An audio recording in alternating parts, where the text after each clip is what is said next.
আমার পরম শ্রদ্ধেয় টেকনিক্যাল ম্যানেজার স্যারের সাথে আমরা একসাথে চাকরি করে আসতেছি। এই দীর্ঘ পথ চলায় কত স্মৃতি মনের মধ্যে ভিড় করছে।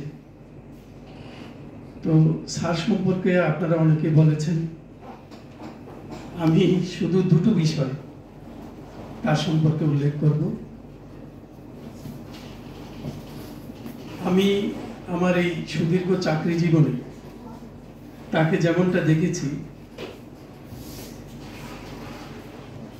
তার দুটো গুণ আমি বিশেষভাবে লক্ষ্য করেছি। একটা হচ্ছে তার অতুলনীয় সেন্স অফ হিউমার।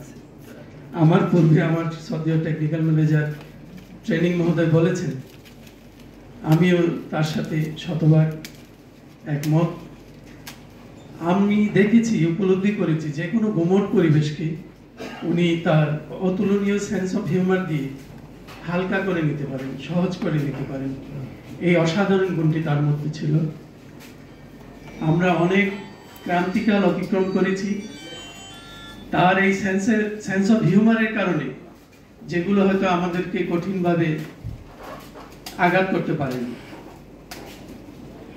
আর দ্বিতীয় যেটি গুণ আমি তার মধ্যে লক্ষ্য করেছি, তিনি একজন অসাধারণ ক্রাইসিস ম্যানেজার। আমরা প্রাতিষ্ঠানিকভাবে বা ব্যক্তিগতভাবে যখনই কোনো সমস্যায় পড়েছি, তিনি আমাদের আশ্রয় হয়েছেন, আমাদের উপরে ছায়া হয়ে দাঁড়িয়েছেন, আমাদের মাথায় ছাতা হয়ে দাঁড়িয়েছিলেন। তো মহাজাগতিক নিয়মে আজকে তাকে আমাদেরকে বিদায় দিতে হচ্ছে, কারণ আসা মানেই অনিবার্য যাওয়া। আজকে ওনাকে আমরা বিদায় দিচ্ছি, আগামীকাল হয়তো আমি যাব, অন্য কেউ যাবে, বিদায়ের ধরনটাও ভিন্ন হতে পারে। তো আমরা খুব আনন্দিত যে আজকে এরকম একটা পরিবেশে তাকে আমরা শ্রদ্ধা জানাতে পারছি, তাকে বিদায় জানাতে পারছি। আমি বলি, এই বিদায় শেষ বিদায় নয়, এই বিদায় আমাদেরকে কোনোভাবে যাতে বিচ্ছিন্ন না করে। আমরা আশা করব স্যার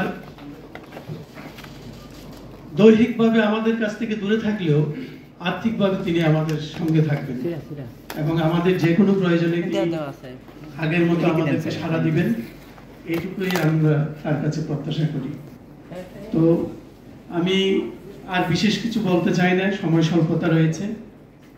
আমি শুধু স্যারের কাছে অনুরোধ করব, এই দীর্ঘ পথ চলায় অজ্ঞানতাবশত কত ভুল করেছি, কত অপরাধ করেছি, তিনি যেন নিজ গুণে আমাদেরকে সেই অপরাধ, আমাদের সেই ভুল উনি মার্জনা করে দেন। এবং আমি অন্তরের অন্তঃস্থল থেকে তার অবসর জীবন শান্তিময়, সুস্বাস্থ্য, সাফল্য, সমৃদ্ধির হোক, এই কামনা করে তার প্রতি আমার বিশেষ শ্রদ্ধা জানিয়ে আজকের বক্তব্য শেষ করছি। ধন্যবাদ সবাইকে।